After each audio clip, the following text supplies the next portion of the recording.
Hello, I'm the Nostalgia Critic. I remember so you don't have to. And welcome to another rendition of WTR, aka... Was that real?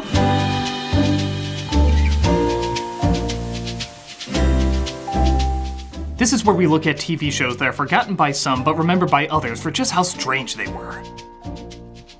And I apologize if I don't exactly seem like I'm on top of things. I haven't slept in a bit, I haven't shaven or anything like that. It's just that, the character we're gonna talk about today I've had a few, run-ins with.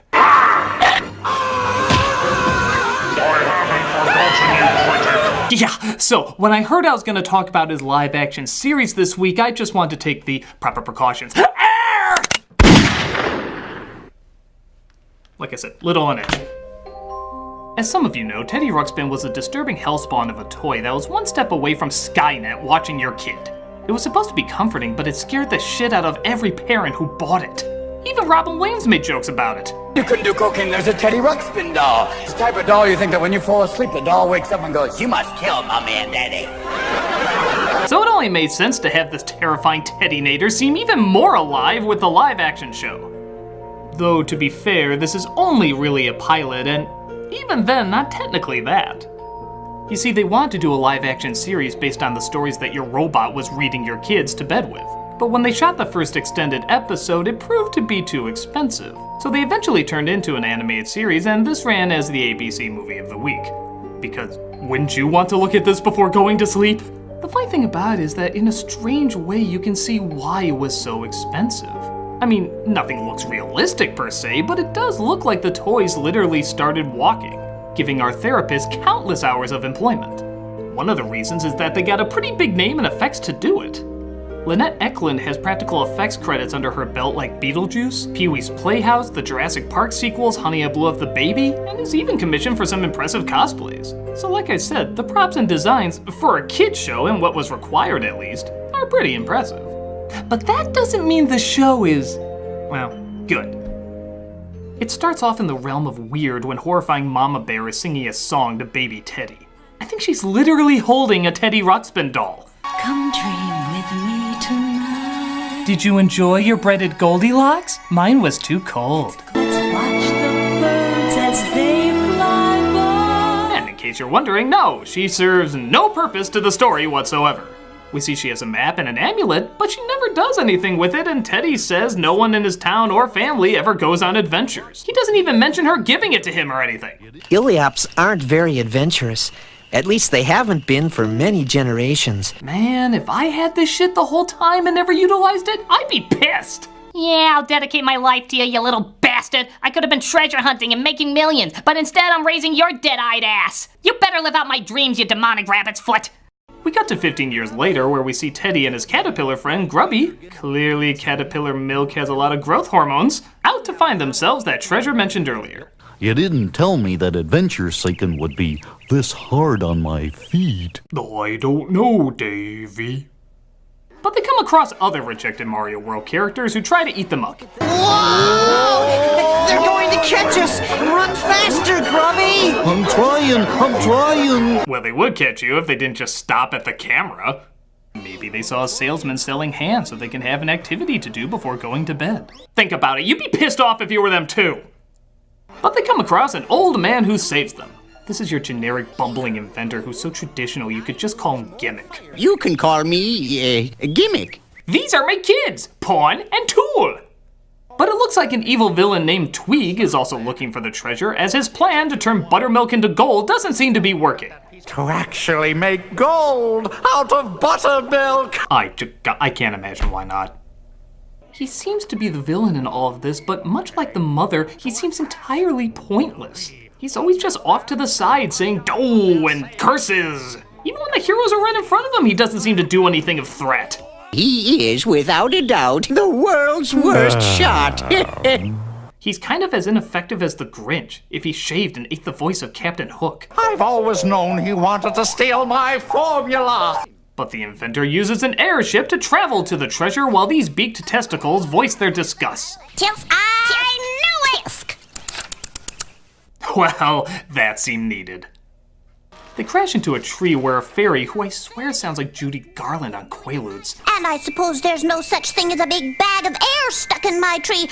And is it me or is her knowledge of technological aviation pretty damn advanced? You do understand the simple basics of aerodynamics, don't you? In order for your airship to move in any given direction, you must apply a force in an opposite direction, such as in this large manually driven propeller. Then you will have to know something about the effect of wind and various aspects of navigation. Christ, did you teach at a community college? I know it's like she flies, so she would already know something about it, but then again, she flies. Why would she need to know anything about it? Oh well, maybe this awkward, overly long goodbye scene will make up for it. Bye! Let's build a giant airship and sail into the sky.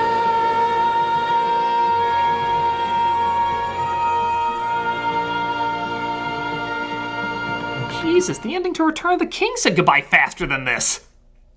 But they come across Rockbiter's turds who decide to put Grubby to work but place the others in the dungeon.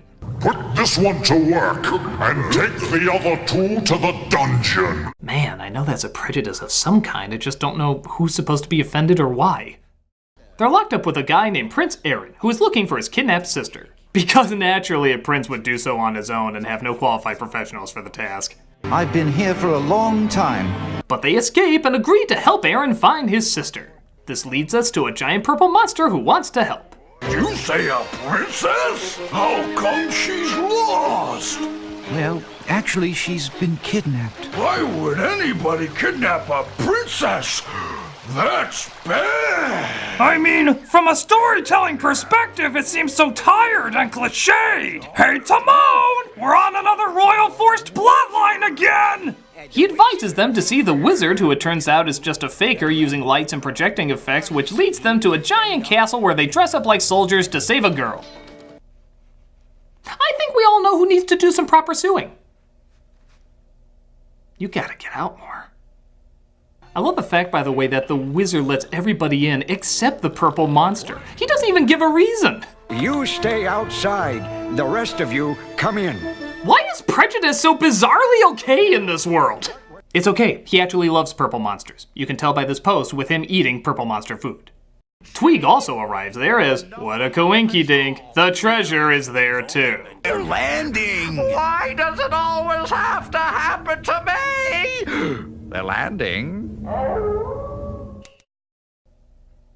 Did he just howl like a wolf or did somebody open a box of Cookie Crisp? Cookie Crisp. They all sneak in to try and rescue the sister. We've been ordered to take her out of here. Just who orders you to take her?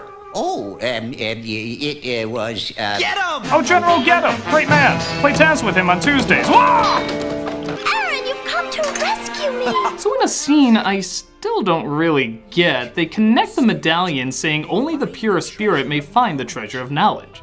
This leads to a bunch of treasures being revealed, but they instead take these crystals that each have a word written on them. Honesty? Bravery. Trust. Friendship. Wind, water, heart, go planet! Let's go! Hey, LB, where do you suppose they're going? And what are those things they're carrying? Those are excellent questions we are refusing to answer. Enjoy what we wrote on our lunch break. Of course, the treasure disappears for Tweeg because something about being true to your bullshit, I don't know. And they get back safe. The brother and sister go home, Grubby does this uncomfortable hand gesture, and we get another overly long goodbye as they sail to Ronald McDonald Land. Then the wondrous dream we dream tonight someday just might come true. Rest your arm, you weird people! So it was about what you'd expect. It's difficult to be hard on it as it's clearly meant for little kids, and again, for the budget they probably had, the puppets are pretty well done, as well as some of the sets, but it is what it is.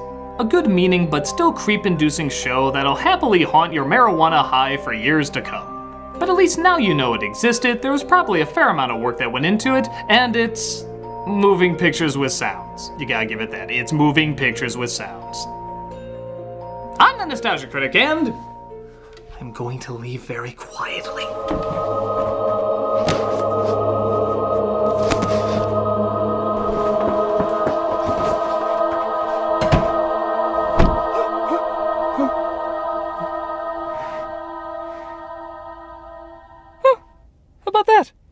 no danger. I was building all that up for nothing.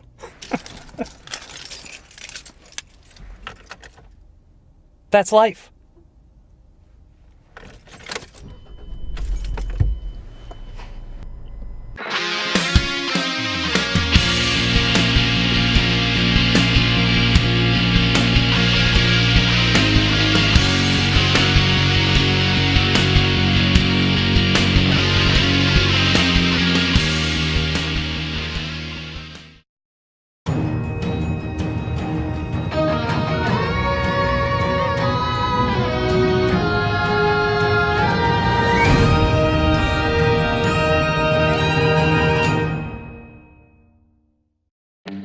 Coming next week is the review of Wild Wild West. Yeehaw! But you can see it now under Vessel's ad-free early access. Just $3 a month to see tons of people's videos early, as well as a bunch of other extra features. Check it out and get the early scoop.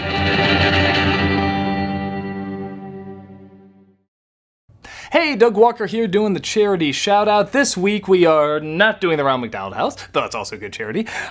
We are doing Scholarship America. This charity's mission is to mobilize America through scholarships and educational support to make post-secondary success possible for all students. Their vision is to be the nationally recognized leader in providing private scholarships and other financial support to make the completion of education beyond high school a reality for everybody. They believe that every student deserves an opportunity to go to college, regardless of their financial status. In 1958, an optometrist in Fall River, Massachusetts had a simple but profound idea. If everyone in his community gave just $1 to an educational fund, it would be enough to help nearly every student in the community attend college.